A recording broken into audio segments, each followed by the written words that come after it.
এজন বিজেপি নেতা দেৱলাল গাৰ্লুছাৰ পত্নীয়ে এই অবৈধ কয়লা খনিৰ মালিক হল এই কথাৰ তদন্ত হ'ব লাগে ব্যৱসায় কৰা পত্নীৰ নামত লুণ্ঠন কৰা পত্নীৰ নামত অবৈধ সম্পত্তি কৰা এয়া দিছপুৰ হক আৰু এয়া অটোনমাস কাউন্সিলক এই যি পৰম্পৰা চলিছে এই পৰম্পৰা কিন্তু অন্ত পৰিব লাগিব নমস্কাৰ উমৰাংচুত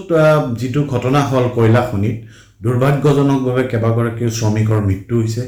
আমি ৰাইজৰ দলৰ ফালৰ পৰা গভীৰ সমবেদনা জ্ঞাপন কৰিছো আৰু যিসকল শ্ৰমিক এতিয়াও আবদ্ধ হৈছে কয়লা খনিৰ ভিতৰত তেওঁলোক সুকলমে ওলাই অহাটো আমি মনে প্ৰাণে কামনা কৰিছো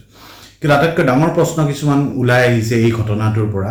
যে এই যেটো কয়লা খনি এই কয়লা খনিটো এটা অবৈধ কয়লা খনি আৰু মুখ্যমন্ত্ৰীও আজি কৈছে এইটো এটা অবৈধ কয়লা খনি আৰু কিন্তু তাৎপৰ্যপূৰ্ণ কথা যে এই অবৈধ কয়লা খনিটোৰ মালিক হৈ গল ডিমা হাছাওৰ যি গৰাকী চিফ এক্সিকিউটিভ মেম্বাৰ মুখ্য কাৰ্যবাহী বিষয়া দেৱলাল গাৰ্লুছাৰ পত্নী মনিকা হুজাই অকল কয়লাই নহয় কয়লা শিল বালি সকলো ক্ষেত্ৰত তাত মালিক আৰু সিন্ডিকেট চলাইছে আৰু এই অবৈধ খনন কৰিছে এয়া কথা আমি এই অভিযোগ আনা নাই এই অভিযোগ স্বয়ং বিজেপিৰ অন্যতম শীৰ্ষ নেতা প্ৰাক্তন ডিমা হাছাওৰ প্ৰাক্তন চিফ এক্সিকিউটিভ মেম্বাৰ সমৰজিৎ হাফলংবাৰে কৈছে আজি শ বিজেপি সমৰ্থক আৰু বিজেপি নেতা ৰাজপথলৈ ওলাই আহিছে আন এজন বিজেপি নেতাৰ দুৰ্নীতিৰ বিৰুদ্ধে অতি দুৰ্ভাগ্যৰ কথা সমৰজিৎ হাফলংবাৰে মুকলিকৈ কৈছে যে যি অবৈধ কয়লা খনন চলি আছে এই অবৈধ কয়লা খননৰ বিৰুদ্ধে দিছপুৰক অৱগত কৰা হৈছিল আজি কেবা মাহ আগতে বছৰতকৈ বেছি হল কিন্তু আজিলৈকে দিছপুৰে কোনো ব্যৱস্থা লোৱা নাই অৰ্থাৎ কাৰ আশীৰ্বাদত এই অবৈধ কয়লা খনন চলি আছে তাৰ এটা নিৰপেক্ষ তদন্ত হ'ব লাগিব আজি অতি দুৰ্ভাগ্যৰ কথা যে দিছপুৰ হক বা এক্সিকিউটিভ কাউন্সিল হক আজি সকলোতে পত্নীৰ মানে দুৰ্নীতি চলিছে এয়া আপোনালোকে কেৱল পত্নীৰ নামত সম্পত্তি গঢ়াৰ এটা প্ৰতিযোগিতা চলিছে আজি অতি দুৰ্ভাগ্যৰ কথা আজি বিজেপি নেতাই স্বয়ং অভিযোগ কৰিছে ৰাজপথত যে এই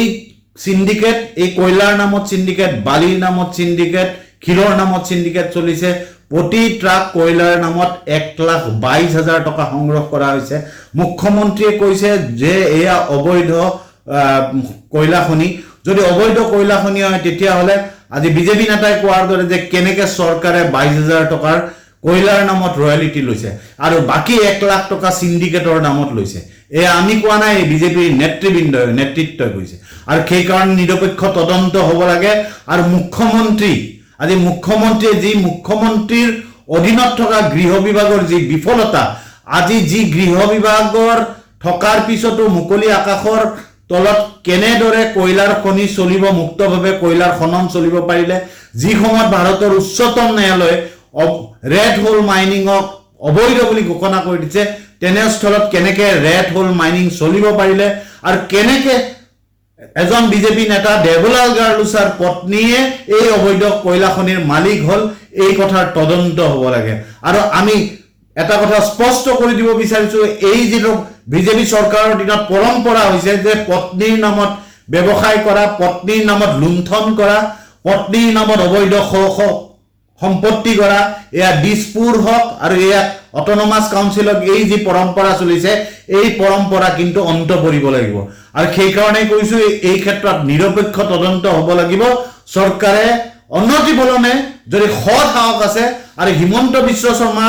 যদি ইয়াৰ লগত জড়িত নহয় তেতিয়া দেৱলাল গাৰ্লছাক অনতিপলমে বৰখাস্ত কৰক এয়া আমাৰ ৰাইজৰ দলৰ ফালৰ পৰা দাবী